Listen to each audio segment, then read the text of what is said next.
We're about 1 week away from the NFL draft, and we're at day 22 of the 30 days, 30 prospects feature. Now let's jump into it. Have they ever seen another like me living giant type step in your house above my head on your ceiling? Climbed out of the bottomless pit to let the truth slip and slide off my tongue and swine dive off my lips. No longer holding on, I'm tired of applying the grip. Forget the fancy shiny rappers, I'm supplying the gifts. I feel it's only right to tell you that I'm going in.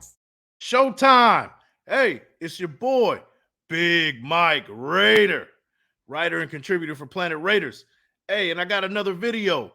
We are at day 22 of the 30 days, 30 prospects feature, where today we're covering some big men, offensive lineman, interior offensive lineman, offensive guard, center from Notre Dame, Jarrett Patterson. He's a guy who can play the guard very well, play center very well, and this is very important for us because, yes, we are rolling with Andre James, as you guys know, but, you know, he hasn't been the greatest center in the world, so we might be looking for a replacement in the later rounds here, guys. Also, he also plays guard. Our guard play is in flux. You know, we can use another guard. We can use somebody who can come in, get polished up by Carmen Brasillo, and become that starting guard that we need. Now, he is a little bit raw. He needs some work, but he can sit on the bench, get in the lab, get into the weight room, hit some weights, learn the offense, and then his upside will dictate that he can be a starter in this league. He's a very cerebral guy. He's a likable guy. He has all the intangibles to be a winner in this league, guys. And I think it would be a perfect fit for us to pick him up around. Now, it would take us for us to kind of move up in the fourth round. I don't necessarily think we should grab him at 109 unless we completely love the dude. We do have 3 fifth-round picks. We can use one of those fifth-round picks and possibly a 7th or a 6th in exchange for somebody's 4th-round pick in between number 125 to 135, and make a trade with them and pick up the guy. Well, get that pick to pick up the guy. And I think that is a smart move for us to do so. Now, before we jump into this video, guys, I need for you guys to like the thumb, hit the sub, and share it with your folks. Big Mike Raider. Guys, we're almost at 700 subscribers. We got a huge influx of people that came in yesterday. Shout out to Graf. Shout out to Wasted Talent for having me on their show yesterday. We talked it up. We talked draft, and they gave me the plug, and I appreciate it. And I appreciate you all who are new here, who have checked this out for the first time. Please don't let this be your last time. Hopefully you like what I bring to the table. And make sure you like the thumb, hit the sub, and share with your folks. That's what it's about here. Now, guys, let's jump into this video. Let's jump into the film breakdown. My favorite. Here we go. Here we go. Guys, so now we're looking at number 55 is the left guard this time. You're going to see on this film breakdown, he's going to move from guard to center. In this particular play right here, he is a guard, and he's lined up in the lined up against a 2 technique, head up on I can't see his number, but he's head up on the defensive tackle. Now let's see how it unfolds. Let's check it out. All right. Stalemate. It looks like the tackle is trying to make a move towards the inside, and what Patterson does, he uses his good footwork to kind of seal him off. Let's see how, and there you go. He wins. He seals him off.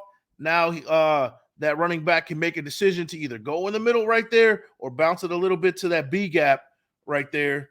As you see, it's a big opening right there. You have the tackle sealing number 76, I believe, on the left side. He has a seal, and 55 has a seal. So you have a huge lane for that running back to make a play. And all's left right there is to kind of make a move on number 6 and see. Let's see what happens. Let's see what happens. So he bounces out, and then he bounces back in. But Patterson, as you can see, he still is committed. He's still locked in and engaged on this defensive tackle. He has his back turned towards him, and You never want to be in that position as a defensive tackle. Patterson has him in a compromising position, and now you have another lane. You had multiple lanes in this situation, but number 7 chose the lane between 55 and the guy on the other side forcing that lane, and he squeezes right through there and for a large gain, stiff arm, nice play. All right, this time we have versus USC. He is head up on number 97 in a zero technique. As you can see, ball is snapped. He already has the lower pad level, guys. Number 97 is kind of higher than him, just a little bit. And that's what you like to see. Patterson has a good base. It looks like 97 is going to try to bull rush him, and he does well with taking on the bull rush. That's one of his strengths. So let's see what he does. Okay, 1-2 steps. He takes a little back pedal, but he anchors in. He catches, he gets his ground in. He got his 10 feet down. I mean, his 10 toes down. And then there you go. He's locked in. He's not going to get moved right there. That is a perfect position for a center in a head up bull rush situation. And he does a good job. He's holding his ground. You would like to see him to kind of hit away the arms and replace, kind of get into that chest better, but he does a good job and not getting pushed back too much. So that was solid play. So here we go. Number 55, we have him at center. You see him, he got his body kind of turned towards number 92, kind of helping out in it looks like a passing situation.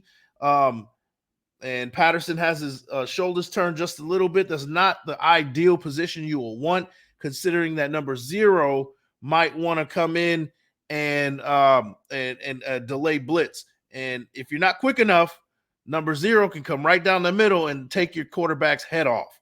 So there you go. He turns his body a little bit, but let's see what happens. He's helping out with the left guard right there, number 9 against number 92. But let's see what happens. Boom. So there you go. Number 55 turns his body at the right time. And this is great communication from the offensive lineman. What ends up happening is that number 55 takes on that other tackle, and that's good blocking also from the running back as well, because he knows his assignment. He's taking on that. It looks like a safety, I believe, that's trying to come in, and number 0 with the delayed blitz.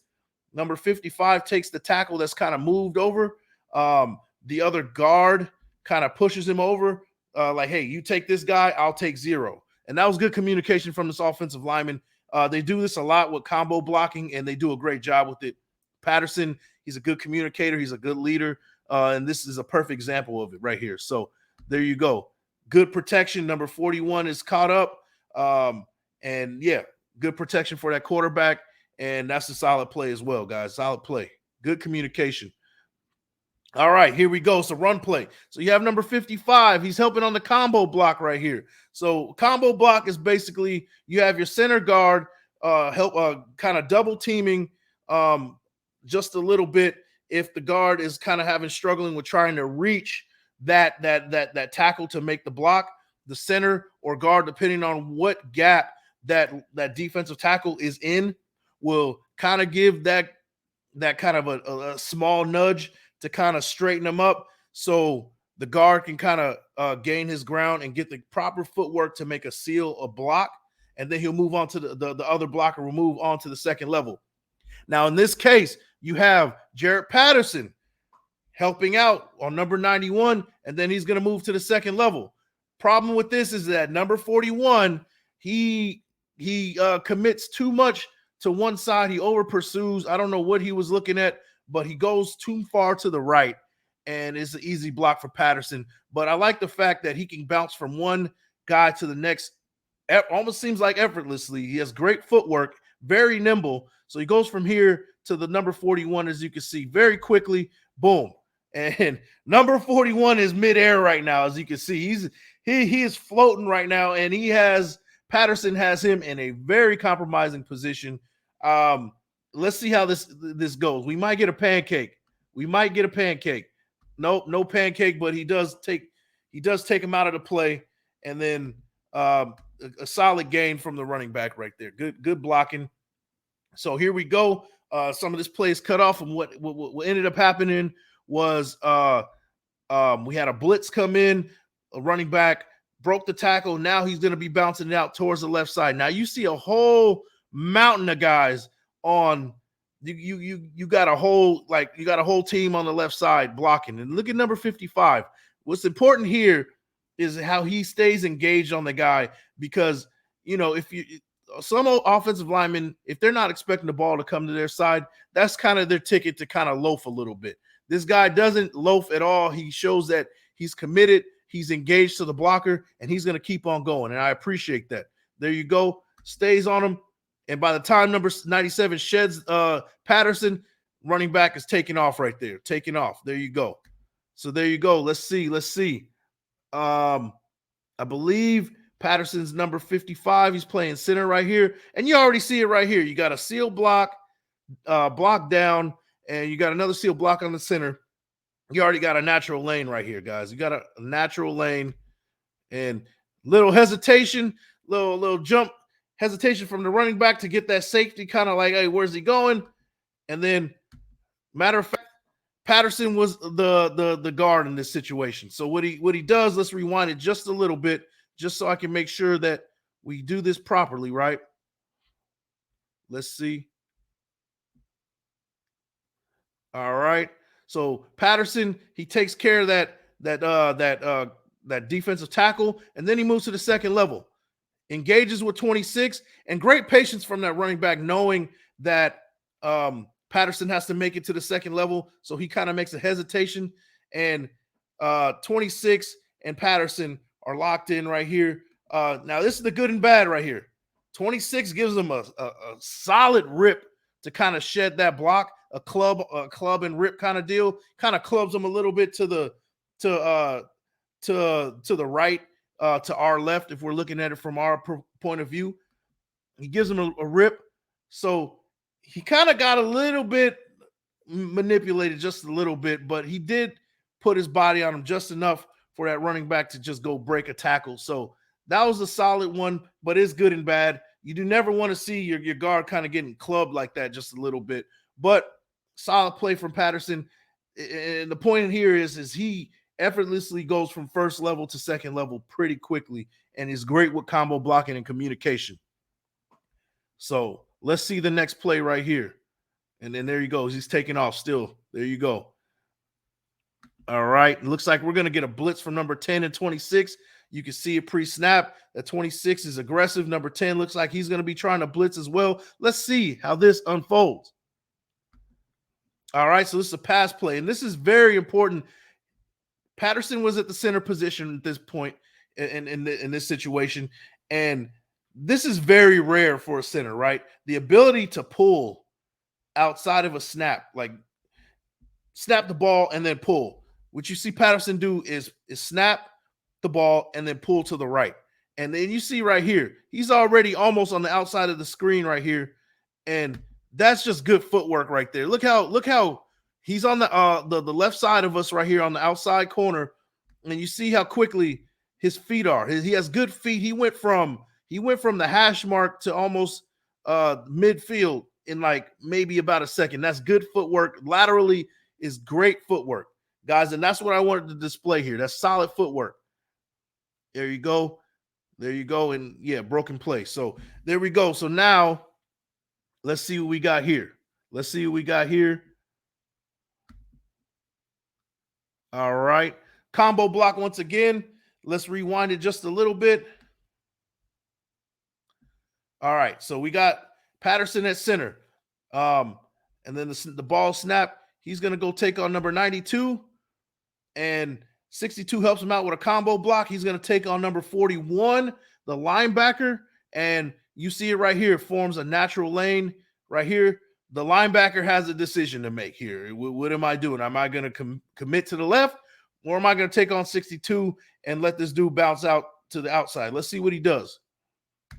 Natural lane, 55 with a perfect seal. That's good footwork from Patterson. And this is what you're going to get from him, guys. This is a guy who has great footwork, great technique, a good attitude, a motor, somebody that's going to take care of business on the field, whatever position he's asked to play. Now, guys, this video went way longer than it should have, but this is the film breakdown. This is what I do. And hopefully you guys kind of get a feel about what Patterson brings to the table. I think that the Raiders, I could see that they can move one of their 5th round picks, possibly a 6th or 7th, to move back up into that mid to late 4th round and pick up the interior offensive lineman who plays guard and center in Patterson. Let me know what you think. Hopefully you guys enjoyed the video. It's impromptu, so I had to rewind. He bounced from guard to center, so it was a little bit confusing at times, but you guys get it. Great footwork, great motor, great with communication, combo blocking. He does it all, guys. Let me know what you think. Patterson to move up just a little bit in the mid to the late 4th round to pick him up. Let me know what you think. Now, with that, guys, that is the video. This is the longest video of the 30 Days, 30 Prospects feature. I'll try not to go as long-winded next time, but, guys, I hope you enjoyed it, and make sure you guys like the thumb, hit the sub, and share with your folks. Big Mike Raider. Have they ever seen another like me, living giant type, step in your house and burn my head on your ceiling? Climbed out of the bottomless pit to let the truth slip and slide off my tongue and swine dive off my lips. No longer holding on, I'm tired of applying the grip. Forget the fancy shiny rappers, I'm supplying the gifts. I feel it's only